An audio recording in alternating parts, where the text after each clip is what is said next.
దేవుడిని నమ్ముతాను, కానీ దెయ్యం ఉందా లేదో నాకు నిజంగా తెలియదు.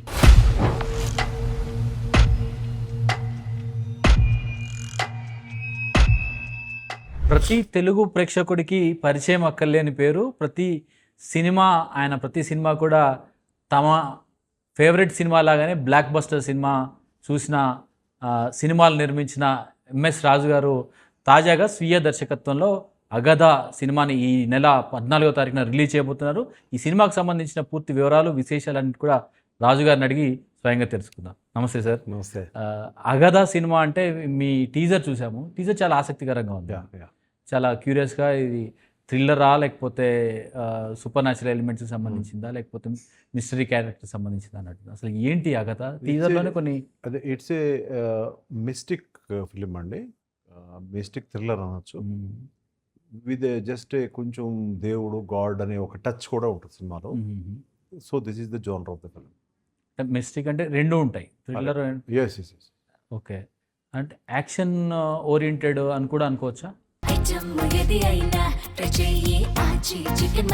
ఆచి చికెన్ మసాలా అంటే యాక్షన్ లాగానే ఉంటుంది ఫిలిము. మేబీ అంటే యాక్షన్ అంటే ఒకళ్ళు కొట్టుకోవడం అంట కాదు, కానీ there will be some thrilling moments in the film.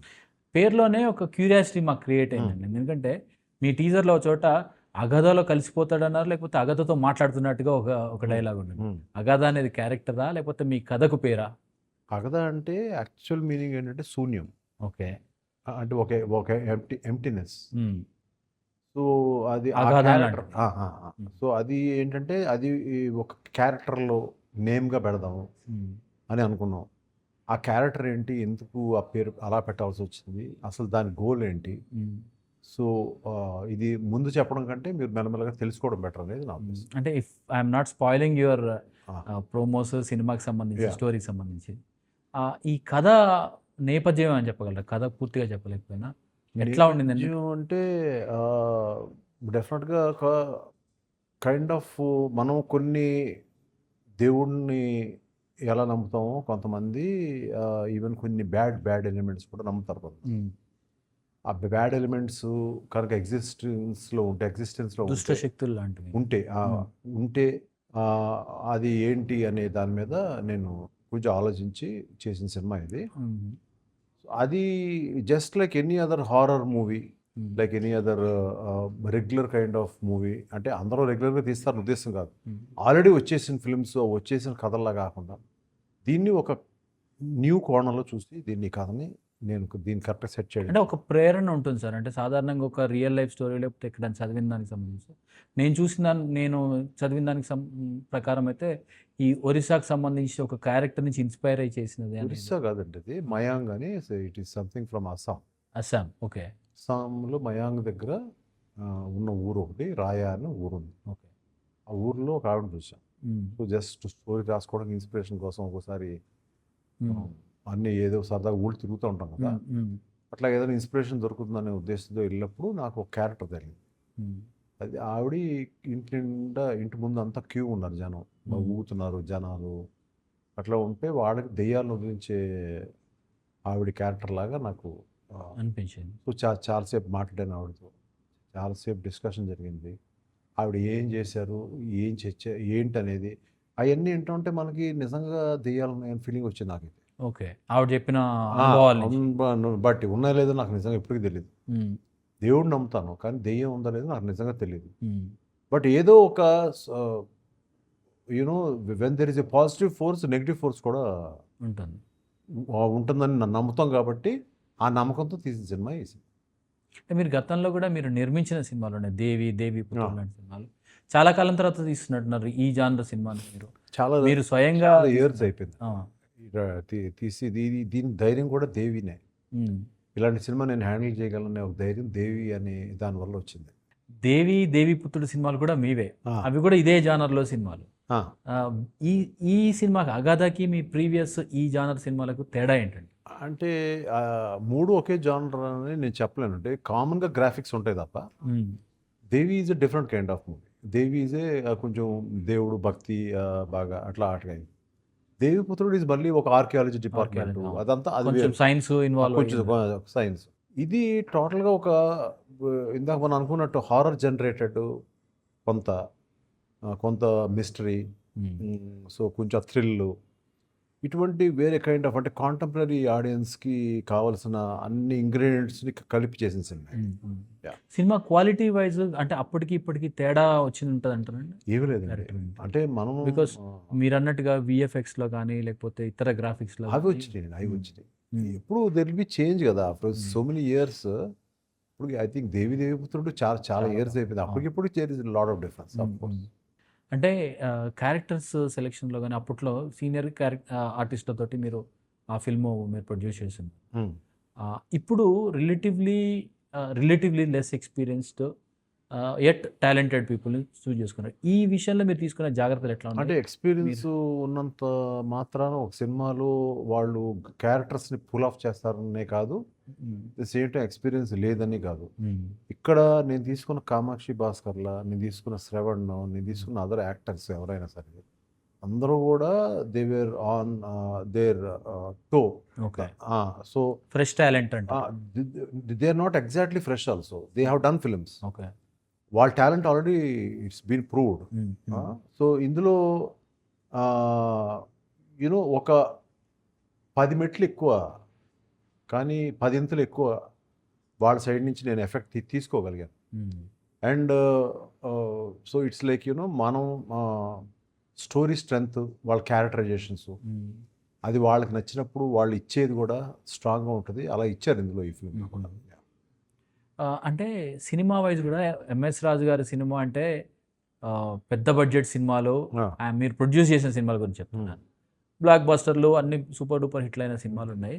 ఆయన ఏంటి కొత్త రోల్లోకి వచ్చారు, మోర్ క్రియేటివ్ రోల్లోకి, మోర్ దీంట్లోకి వచ్చారు అనే ఒక క్యూరియాసిటీ అందరికి వస్తుంది. మీరేం చెప్తారు? ముందు నుంచి కూడా ఎవరు డైరెక్టర్ అయినా కూడా ఎంఎస్ రాజు సినిమా అని అంటారు. So I think you know that. ఎందుకు అంటారు అంటే పీపుల్ నో, ఈవెన్ ఆడియన్స్ కూడా ఏంటంటే there is some strong role that other than a producer వచ్చి MS Raju is playing, he takes care of his story, he gives a story, he takes care of all the I mean all ఆస్పెక్ట్స్లో కూడా involve అవుతారు. So ఏదో there is a trust on me somewhere. So ఆ trust తోటే it's an MS Raju film అని ఉండేది. So బేసిక్గా నేను కథలో ముందు నుంచి కూడా గట్టిగా ఇన్వాల్వ్ అవ్వడం, స్క్రీన్ ప్లేలో బాగా ఇన్వాల్వ్ అవ్వడం, మ్యూజిక్లో ఇన్వాల్వ్ అవ్వడం, దానివల్ల నాకు బేసిక్ ఇప్పుడు నాకు ఏదైనా చేసినా కూడా యాజ్ ఎ డైరెక్టర్ చేసినా కూడా it was not very very very tough for me. Okay, you are already I'm already habituated to it. Music విషయంలో కూడా మీరు ప్రత్యేక శ్రద్ధ తీసుకుంటారు. మీ పాత సినిమాలన్నీ కూడా మీరు శ్రద్ధ తీసుకొని చేసిన వాటి వల్ల సూపర్ డూపర్ మ్యూజికల్ హిట్స్ కూడా అయి ఉన్నాయి. వీటి విషయంలో ఈ సినిమాలో మ్యూజిక్ ప్రధానంగా ఉండబోతుందా లేకపోతే కథ ప్రధానంగా ఉండబోతుందా? కథ అని కాదు, BGM place a very huge part this film. ఇందులో రాకేష్ అని ఒక కొత్త అబ్బాయి, ఈ played his part really well. ఉండే పిక్చర్ని ఇంకొక లెవెల్కి తీసుకెళ్ళడం. ఓకే, ఈ విఎఫ్ఎక్స్ ఈ విషయాలకు వస్తే అంటే ఈ జానర్ సినిమాలు సాధారణంగా భాషలకు అతీతంగా ఆదరించబడతాయి అని అంటారు. మీరేమో అగాధాని తెలుగులోనే రిలీజ్ చేయాలని అనౌన్స్ చేస్తున్నారు. ఎందుకు మీరు పాన్ ఇండియా వెళ్ళట్లేదు అనేది? We are releasing in all languages, but first we are concentrating on Telugu. We don't want to run into other. We have announced that we are doing all the languages, but the latest stage, what we thought is we'll concentrate on one. Okay, ఒక్కటి చేసి వారం ఒక్కొక్క language release చేద్దాం అనేది దాని మీద. ఇది pan ఇండియాగానే ఉండబోతుంది. ఒకేసారి రిలీజ్ చేస్తే ఇంకా దేవి అనే ఫిల్మ్ని అట్లాగే I release Telugu, then Tamil, then Karnataka and then Hindi. అవును, అలాగా ఒక 4 weeks గ్యాప్లో ఒకటి రిలీజ్ చేసాం, అన్ని బ్లాక్ బస్టర్స్. ఓకే, సేమ్ అదే strategy. Even because even some films like I think ఈ మధ్య కాంతారా లాంటి సినిమా చెప్పచ్చు. అవును, కాంతారా ఫస్ట్ కన్నడలో వచ్చింది. సో ఫస్ట్ కన్నడలో వచ్చింది. It proved. So it is like it's proved అని కాదు, కాన్సన్ట్రేషన్ ఒక దాని మీద ఉంటుంది. So I cannot go every state ఇప్పుడు రన్నింగ్ చేసి తెలుగు దాని మీద నేను దీన్ని ఎక్కడ వదిలేసి చేయడం అనేది అంత రైట్ కాదనిపించింది. ఎట్లా ఉండబోతుందండి ఇప్పుడు క్యారెక్టర్స్ ఆర్టిస్ట్ల వారిగా కూడా మీకు పెద్ద పెద్ద స్టార్లను చేసిన అనుభవం మీకుంది. మీ సినిమాల్లో పనిచేసిన స్టార్స్ అంతా కూడా అంటే పెద్ద పెద్ద హీరోలు సిద్ధార్థ్ తీసుకోండి, లేకపోతే ఉదయ్ కిరణ్ తీసుకోండి, ప్రభాస్ వీళ్ళంతా. వాళ్ళ టాలెంట్‌ని మీరు తెలుగు ప్రేక్షకులకు మరింత చేరువగా చాలా పాపులర్ చేయగలిగిన సినిమాలు ఇవి. ఈ సినిమాలో టాలెంట్ గురించి ఏం చెప్తారు? Super talent. More than the ఇలాంటి కథకి కరెక్ట్‌గా ఇమిడిపోయే క్యారెక్టర్స్ కావాలి. ఇందాక నేను చెప్పాను మీకు అదే. ఇట్స్ లైక్ ఇందులో చేసిన యాక్టర్స్ అందరూ కూడా మీరు రేపు సినిమా చూసినప్పుడు మీకు తెలుస్తది. ఒక్కొక్కళ్ళు పూనకాలు వచ్చి ఎలా చేశారనేది మీకు తెలిసిపోతుంది. ఐ థింక్ ఈ సినిమాలో ఉండే సిద్ధార్థ్‌ని కూడా ఈయన్ని కూడా మీరు శ్రవణ్‌ని కూడా రెండో సినిమాలో మీరు రెండోసారి అవునండి. ఫస్ట్ ఫిల్మ్ చేశాను ఆల్రెడీ. ఇప్పుడు ఇది ఇంకో ఫిల్మ్ చేస్తాను. Second film. Other than this movie MS Raju garu అంటే ఫిల్మ్ ఇండస్ట్రీకి సంబంధించి your the one of the big wigs పెద్దల్లో మీరు కూడా ఉన్నారు. తెలుగు ఫిల్ము పర్ఫామ్ చేస్తున్న తీరుకి సంబంధించి లేటెస్ట్ ట్రెండ్కి సంబంధించి ఏం చెప్తారు? చాలా డిఫికల్ట్ సిచ్యువేషన్స్ ఉన్నాయి. ఇప్పుడు ముందుకి ఇప్పటికి there is lot of difficulty. చాలా స్ట్రాటజిక్గా ఉంటే తప్ప మనకి సర్వైవ్ అవ్వలేని స్టేజ్లో ఉన్నాం మనం. But we have no other go. We have passion towards movie. So ఎప్పటికప్పుడు అప్డేట్ అవ్వాలి మనం. సో ఎప్పటికప్పుడు అప్డేట్ అయ్యి అన్ని విధాల ఈవెన్ ఇదివరకు పిక్చర్ మీద కాన్సన్ట్రేట్ చేసేవాడు, స్టోరీ మీద కాన్సన్ట్రేట్ చేసి ఇప్పుడు రిలీజ్ మీద ఎక్కువ కాన్సన్ట్రేట్ చేయవలసిన పరిస్థితి. ఇప్పుడు మన కంటెంట్ని కరెక్ట్గా రీచ్ చేయగలగాలి. సో ఇటువంటి చేంజెస్ అన్నీ చాలా ఉన్నాయి. అవన్నీ కూడా ఓవర్కమ్ అయ్యి రావాల్సిన అంటే బడ్జెట్కి సంబంధించి ఒక పెద్ద చర్చ జరుగుతోందండి. పెద్ద సినిమా తీయగలిగిన వాళ్ళే సినిమాని కంటెంట్ పర్ఫెక్ట్గా తీసుకెళ్ళగలుగుతున్నారు. ఆర్టిస్టులని భరించలేక కూడా ఒక స్థాయి సినిమాలు తీయలేకపోతున్నారన్న చర్చ జరుగుతుంది దానికి సంబంధించి. ఇవన్నీ అంటే ఎందుకంటే నేను అందులోకి దూరం కాబట్టి నాకు అనవసరం విషయాలు పెద్ద యాక్చువల్గా. పెద్ద స్టార్స్ని మీరు పెద్ద స్టార్స్ అంటే ఇప్పుడు నేను ఎప్పుడు కూడా మహేష్ బాబు, ప్రభాస్ అప్పటికి అదే అప్పుడు వేరండి. అప్పుడు సిచ్యువేషన్స్ వేరు. అప్పుడు ఐ వాజ్ స్ట్రాంగ్ ఇనఫ్. ఇప్పుడు కూడా I'm strong enough strong that నా పాయింట్ ఆఫ్ వ్యూలో జరగాలని నేను ఎప్పుడు అనుకున్నాను ముందు నుంచి కూడా.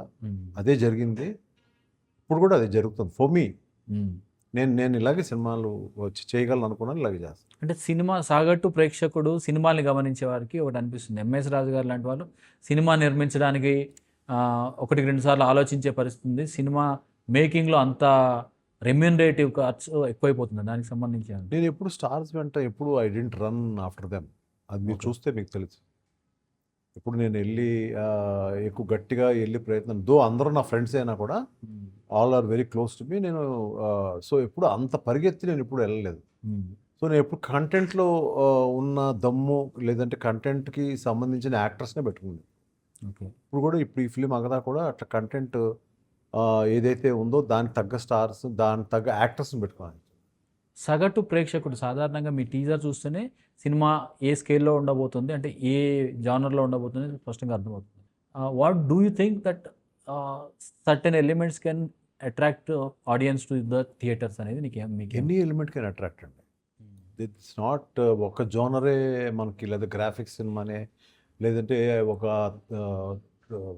పెద్ద సినిమా 600 crore ఫిల్మ్, 700 crore చిన్న సినిమా, లిటిల్ హార్ట్స్ లాంటి చిన్న సినిమా కూడా అట్రాక్ట్ చేయగలదని మనం the audience are proving it every time. అంటే గ్రాఫిక్స్ లేకపోతే మన మైథాలజీ కానీ లేకపోతే మీరు అన్న మిస్టిక్ స్టోరీస్ కానీ ఇవన్నీ ఎలిమెంట్స్ ఉన్నా కానీ కొన్ని పర్ఫామ్ చేయలేకపోతుంటాయి. ఇప్పుడు మనం అనుకున్నట్టుగా ఆదిపురుష్ లాంటి సినిమా అనుకున్న స్థాయిలో తెలుగు ప్రేక్షకులు ఆదరించలేదని ఏమై ఉండొచ్చు అట్లా. అది ఒకసారి మిస్టేక్స్ జరుగుతూ ఉంటాయి. ఈ మిస్టేక్స్ని మనం ఇక్కడ నాకు తెలియకుండా వాటి గురించి కామెంట్ చేయడం అనేది అంత రైట్. అంటే ఒక చర్చ జరుగుతుంటుంది సార్ సాధారణంగా ఈ విఎఫ్ఎక్స్ గ్రాఫిక్స్ అన్న మోజులో కథ మీద, ట్రీట్మెంట్ మీద దర్శకుడి దృష్టి పూర్తి స్థాయిలో ఉండడం లేదు. అది కొంత ప్రేక్షకుడి మీద ప్రభావం పడుతుంది అనే దానికి ఎంత అంటే నేను అనేది అంటున్నానండి. ఏంటంటే బయట వాళ్ళు ఎలాగ చూస్తున్నారు గ్రాఫిక్స్ని, బయట వాళ్ళు అంటే నేను చెప్పేది అందరూ అనేది నాకు అయితే ఐడియా లేదు. కానీ బట్ నా వరకు నేను ఏం నమ్ముతానంటే కేవలం గ్రాఫిక్స్ అనేది సినిమాను ఆడించలేవు. Even big maker like Steven Spielberg చెప్పాడు, నీకు స్టోరీ అనేది ఫస్ట్ కాన్సన్ట్రేషను, దానికి తగ్గట్టు అది స్ట్రాంగ్గా ఉంటేనే గ్రాఫిక్స్ అనేది బాగుంటాయి. అవునండి. అంటే ఆర్టిస్టులు నడిపిస్తారు, కథ గ్రాఫిక్స్ నడిపిస్తాయి అనే దాంతో మీరు అంగీకరించాలంట. స్టోరీ నడిపిస్తుంది. స్టోరీ మంచి కథ ఉంటేనే గ్రాఫిక్స్ అనేది బాగుంటాయి అనేది ఆయన ఉద్దేశం, నా ఉద్దేశం కూడా. కన్నప్ప లాంటి సినిమాలు తెలుగులో అసలు పర్ఫామ్ చేయలేకపోయాయి వాటికి సంబంధించి. అదేనండి నేను అనేది సక్సెస్ ఫెయిల్యూర్ అనేది మన చేతిలో ఉండదు కదా. నేను ఇంకో ఫిలిం గురించి కామెంట్ చేయాల్సినంత గొప్పవాడిని అయితే నేను కాదు. మీకు ఆ అనుభవం ఉంది, మీకు అనుభవం ఉంది నా పరిజ్ఞానం పూర్తి అంటే స్థాయిలో ఉంది. నేను నా ఫిలిమ్స్ నా సక్సెస్లు నా ఫెయిల్యూర్ గురించి అనలైజ్ చేసుకోవడం అనేది ఫస్ట్ చూసుకుంటే అప్పుడు ఇంకోటి ఫిలిమ్స్ గురించి అనలైజ్ చేసుకోవచ్చు. ఓకే. అగాధాకు సంబంధించి మీరు లాస్ట్ ఫిల్మ్కి ఈ ఫిల్మ్కి పూర్తిగా జానరే మారిపోయారు. దానికి దీనికి పెద్ద ఏ రకమైన పోలిక కూడా లేదు. యా నెక్స్ట్ ఎట్లాంటి సినిమాల మీద మీరు దృష్టి పెట్టాలి? Kind of something new. ఇంతకుముందు నేను చేయని జోనర్స్ చేద్దాం. ఎట్లాంటివి ఉన్నాయి మీ దృష్టిలో? ఇంకా ఇప్పుడు it's too early to tell you.